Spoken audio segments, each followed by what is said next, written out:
Good afternoon, Crap to Cream. So I've now decided to fit a 45 DCOE side draft carburetor to Millie, the first MG that I rebuilt. At the moment I've got a 32-36 Weber downdraft on it, and people have advised me that it's better to have a DCOE on there because it's side draft rather than downdraft, because the gas, the air fuel mixture has to turn 90 degrees to get into the cylinder, so it's not as efficient as a side draft. So I went and found one. I acquired a 45 DCOE. It came in a bit of a kit, and it came from somebody who decided not to fit one to their car. So here we have our 45 DCOE. As you will see, the top is presently off, and I have taken some of the bits and pieces apart in here so that I can find out what jets were in it when I bought it.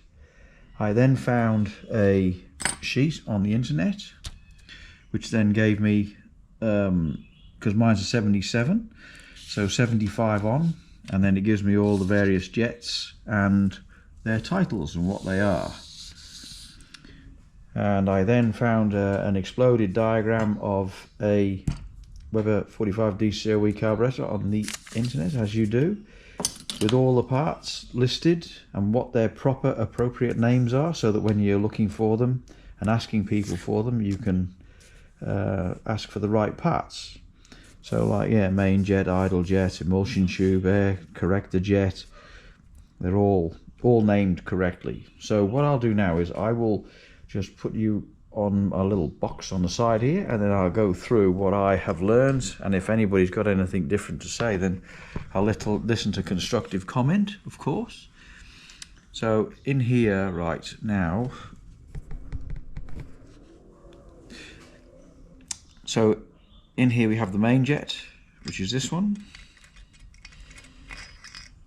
So that's the main jet on the end, and they have a number stamped on one of the flats. And this one is a 145, so that matches up with the paperwork that I just showed you. And if it's not, then you can unscrew this out of here and put a new one in. This is an emulsion tube, and this is an F whatever, but it's the wrong one.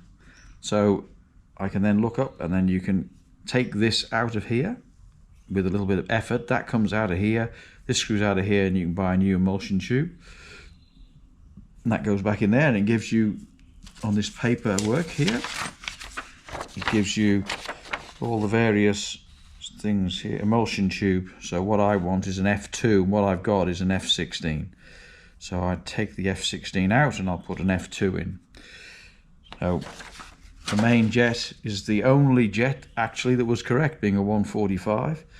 And what I found easier to do, right, is if you take a picture of it with your phone, right, with your phone, you can then, hang on a minute. You can then expand if you can see the picture there, you can then make the picture bigger. It's a 55 F8 is one of the jets in the carburetor. And it's a lot easier to see, especially if you're mature in years like myself, and it makes it a lot easier to see what's actually going on. So this is the idle jet. Again, this is wrong. This comes out of here, and then you get your new jet and you put it back in there, and then screw that back into there. This is I've still got to refer to the drawing myself on occasion. So this one here is the pump jet, and this one was wrong again. So this one has a little flat on it, so you make sure you get it in the right way around when you put it in. So you make sure you get a new one of those, and there's an aluminium washer that goes on the bottom of here, and apparently it's very important that you remember to put that aluminium washer on when you put it back in here. So yeah, put that in, and then screw that back on top of there, and there's an O-ring on here, which I'm sure you can see. So the O-ring goes on there, and there the 1, 2, 3 are the ones that I've been working on. This is the idle mixture adjustment screw, so there's obviously 2 of them. And then this one here, if you can see that, that's the air mixture screw. So when you put a air monitor on here between the two trumpets, between this one and this one. If they are slightly different, then you adjust one of these so they're both the same. So they both start off closed and you go from there. The float height. So the float height, now this apparently is unusual because this is a brass triangular one. So the distance between the cover to the center of the float is 12 millimeters, but I've got an 11.5 millimeter drill here because this one has a seam on it, which is a 0.5 millimeter, and you have to allow 0.5 millimeter, and you do it in the vertical, so it's not fully compressed. It's not, how to show you that? So it's not fully compressed, it's just resting on the ball, not fully compressed. So it has to be like that, and then you put that in the middle on the black marker I've measured in there, in the middle, and then you set it up like that, and that gives you your float height, which is 12 millimeters apparently. So that's about where I've got up to. Obviously this one's brand new, so it's all sparkly clean inside, there's no bits and pieces, no rubbish in there. This kit came with some other parts. I very much doubt, well, these are for twin DCOEs, these are. So I won't be using them. Came with a couple of gaskets, and then there's another piece that goes in between here that has two O-rings on either side. It's like a spacer piece that takes the vibration out of the carburetor.